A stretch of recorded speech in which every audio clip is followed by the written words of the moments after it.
আসসালামু আলাইকুম এভরিওয়ান। আজকে আমরা শিখব কিভাবে একটি ওয়ার্ডপ্রেস সাইটের এই ওপরের যে ব্যানারটা আছে এই ব্যানারটা চেঞ্জ করব। আমরা অনেকেই ই কমার্স সাইট ব্যবহার করি, ঠিক এরকম, যেখানে আমরা প্রোডাক্টগুলো সেলের কাজ করি। তো এই যে ওপরে যে ব্যানারটা থাকে সেটা আমরা কিন্তু পরিবর্তন করতে পারি না। এটা আসলে কিভাবে পরিবর্তন করব এটা দেখব। প্রথমে যেহেতু আমাদের এটা এলিমেন্টরি করা, তাই ওপরে এই এলিমেন্টরটা শো করবে, অর্থাৎ এডিট উইথ এলিমেন্টর এটা শো করবে। আমরা এটাতে ক্লিক করব। আমরা যখন এটাতে ক্লিক করব, ঠিক ক্লিক করার পরে কিন্তু এটা লোড নেওয়ার পরে কিছুক্ষণের মধ্যেই কিন্তু এটা চলে আসবে এডিটের জন্য। তো আমরা কিছুক্ষণ অপেক্ষা করি। এই যে আমাদের এটা ওপেন হয়ে গিয়েছে। ওপেন হওয়ার পর নিচের এডিটগুলো আমরা নিচের এডিটগুলো পরে দেখবো। জাস্ট এই ব্যানারটা এডিটের জন্য আমাদের এখানে এই অপশনগুলো আসবে। আমরা জাস্ট এটার উপরে একটা ক্লিক করব। ক্লিক করলে সাইডে আমাদের এটা ওপেন হবে। এটা হচ্ছে ইমেজ কার্সর নেওয়া আছে।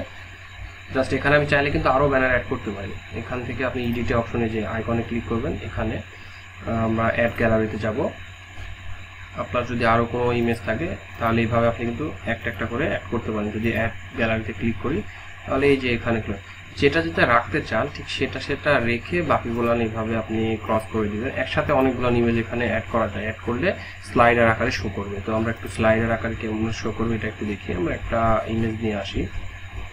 জাস্ট কিছু ইমেজ এখানে নিয়ে আসার চেষ্টা করি।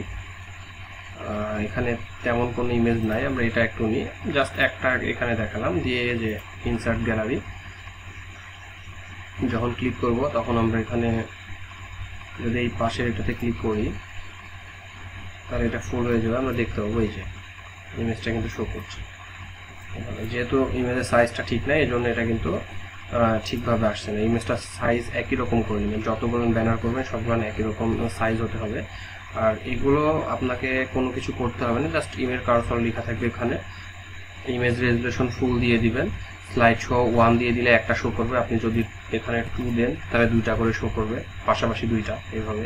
যেহেতু আমাদের একটা রাখতে যাচ্ছি আমরা একটাই এখানে, বাকিগুলো সব ডিফল্ট থাকবে। আপনি যদি কোনো ইমেজে লিঙ্ক দিতে চান, লিঙ্ক আসলে একটা লিঙ্কে নিয়ে যাবে। আপনার লিঙ্ক এখানে দিতে পারবেন। ডট শো করাতে চাইলে ডট শো করাতে পারেন। আর যদি কাস্টম ইউআরএল ইউজ করতে এখানে যদি নন ইউআরএল, আমাদের যেহেতু ইউআরএল এর দরকার নেই আমরা নন করে রাখবো। এটা আমাদের এখান থেকে এই ইমেজটাও দরকার নাই, আমরা একটা ইমেজ এখান থেকে তুলে দিব। দিয়ে ইনসার্ট, আপনি যে কটা ইমেজ রাখতে চান সে কটা ইমেজ দিয়ে লাস্ট হচ্ছে পাবলিশে ক্লিক করে দেবেন। তাহলেই যখনই পাবলিশে ক্লিক করে দিব তাহলে এটা আমাদের কাজ হয়ে গেছে। এই হিসেবে আপনি এই ইমেজটা অ্যাড করতে পারবেন এখান থেকে। তো ধন্যবাদ সবাইকে।